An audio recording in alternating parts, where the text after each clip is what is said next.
Hello everyone, আসসালামু আলাইকুম। এই ভিডিওতে আমি আপনাদের সাথে তুলে ধরার চেষ্টা করছি ইকোনো সার্ভিসের বহরে একসাথে 3 ইউনিট ব্র্যান্ড নিউ জাপানি বাসের রিবডি বাস সম্পর্কে কিছু বিস্তারিত তথ্য, পাশাপাশি এই গ্যারেজে অন্যান্য বাসগুলোর পুরোপুরি একটি আপডেট দেওয়ার চেষ্টা করব। নোয়াখালীর অন্যতম কি সারা একটি অপারেটর হচ্ছে ইকোনো সার্ভিস, যারা কিনা অন্যান্য বাস কোম্পানির চাইতে একটু এগিয়ে রাখে, যার কারণ হচ্ছে তাদের সবগুলি বাসে সবসময় রিবডি কিংবা নতুনত্ব তারা পরিবহন সেক্টরে নিয়ে আসে। যদিও বাংলাদেশে অনেক আগে থেকে ওয়ান জে বাস আসা বন্ধ হয়ে গেল, এখন পর্যন্ত তাদের বহরে কোনো টাটা কিংবা ভারতীয় ব্র্যান্ডের বাস যুক্ত হয়নি। পুরাতন বাসগুলোকে রিবডি করে যাত্রীদের সামনে নতুন রূপে তুলে ধরার চেষ্টায়। যদিও তাদের বাসগুলো দেখে কোনো বোঝার উপায় না যে পুরাতন বাসকে রিবডি করা হচ্ছে, দেখে মনে হবে যেন নতুন বাসে তাদের বহর যুক্ত করা হচ্ছে। বাসের ফ্রন্ট বারান্ড আউটলুক কিংবা বাসের বডি ফিনিশিং, হেডলাইট, টেললাইট সহ আমি মনে করি একেবারে অসাধারণভাবে বাসগুলো কাজ করানো হচ্ছে। অনেকেই ভিডিওর কমেন্ট বক্সের নিচে আর কি প্রশ্ন করে থাকে যে এবার রিবডি বলতে কি বোঝায়। রিবডি হচ্ছে পুরাতন সেজদের উপরে আর কি সমস্ত কিছু ফেলে আবার নতুন করে বডি তৈরি করাকে আসলে রিবডি বাস বলা হয়। যেখানে সাধারণত জাপানি নতুন সেজদের উপর আপনারা যদি বাস তৈরি করতে যান তাহলে সাধারণত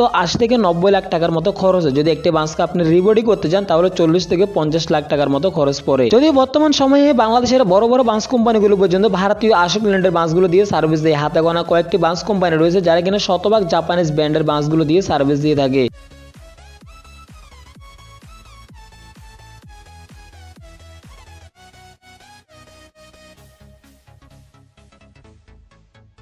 বাসের পেন্ট স্ক্রিনের দিকে আপনারা যদি ভালোভাবে লক্ষ্য করেন, যেমনটি ইকোনো সার্ভিস বরাবরই তাদের বাসগুলোতে কিন্তু একই রকমই পেন্ট স্ক্রিন ইউজ করে, যেটা হচ্ছে নীল কিংবা গ্রিন অথবা হোয়াইট কালার একটি পেন্ট স্ক্রিনের মাধ্যমে তাদের বাসগুলোকে আসলে রং করানো হয়। এছাড়াও তাদের এই গ্যারেজের ডান পাশে আপনারা লক্ষ্য করলে দেখতে পারবেন যে একসাথে 4 unit brand new non AC bus তৈরি হচ্ছে, যেগুলো আর কি ঈদের পরপরই খুব সম্ভবত রাস্তায় দেখা যাবে। সেটা হচ্ছে সম্পূর্ণ একটি নতুন বাস কোম্পানি। তবে এই বাস কোম্পানিটি এখানে সম্পূর্ণ নতুন হলো। তাদের শুরুর দিকে যে 4 ইউনিট বাস তৈরি হচ্ছে সবগুলি বাসে কিন্তু ভারতীয় আশোক লেল্যান্ড 16 সুপার সেজের উপরে তৈরি করা হচ্ছে। যদি আপনারা যদি ভালোভাবে লক্ষ্য করেন তাহলে দেখতে পারেন যে বাসের বডি ফিনিশিং বলেন কিংবা বাসের পেন্ট স্ক্রিন দেখলে বুঝতে পারবেন যে দেশের অটোমোবাইলস গুলো কতটা এগিয়ে যাচ্ছে। তবে যে নতুন 4 ইউনিট বাসগুলো তৈরি করা হচ্ছে সবগুলো বাসে কিন্তু ঢাকা থেকে সিলেট রোডে চালু করা হবে। পাশাপাশি এই বাসগুলোতে সম্পূর্ণ 36টি সিট ইউজ করা হবে, যার কারণে যাত্রীরাও ভিতর থেকে খুব ভালো একটা স্পেস পেয়ে যাবে ভ্রমণকালীন। সাধারণত আশোক লেল্যান্ড 16 সুপার এই সিরিজের উপর আপনারা যদি একটি নন এসি বাস তৈরি করতে চান তাহলে আপনাদের কমপ্লিট একটি প্রাইস পড়বে 30 থেকে 40 লাখ টাকার মতো। যদি ভারতীয় Ashok Leyland Eagle 180 CRS version কিংবা ইডিসি ভার্সনের বাসগুলোতে যেভাবে সাসপেনশন পাওয়া যায় ভালো পরিমাণের একটি, সেটি কিন্তু আপনারা এই বাসগুলোতে পাবেন না। 16 সুপার এই সিরিজের উপর আপনারা শুধুমাত্র পিছনের হুইলে একটু করে সাসপেনশন পেয়ে যাবেন। তবে শুধু এখানে শেষ নয়, আমি চেষ্টা করবো বাসগুলো কমপ্লিট হওয়ার পর একটি ফটোশুট কমপ্লিট করে আপনাদেরকে সেই ভিডিওটি উপহার দেওয়ার। দেশের পরিবহন জগৎ রিলেটিভ যে কোনো তথ্য সবার আগে জানতে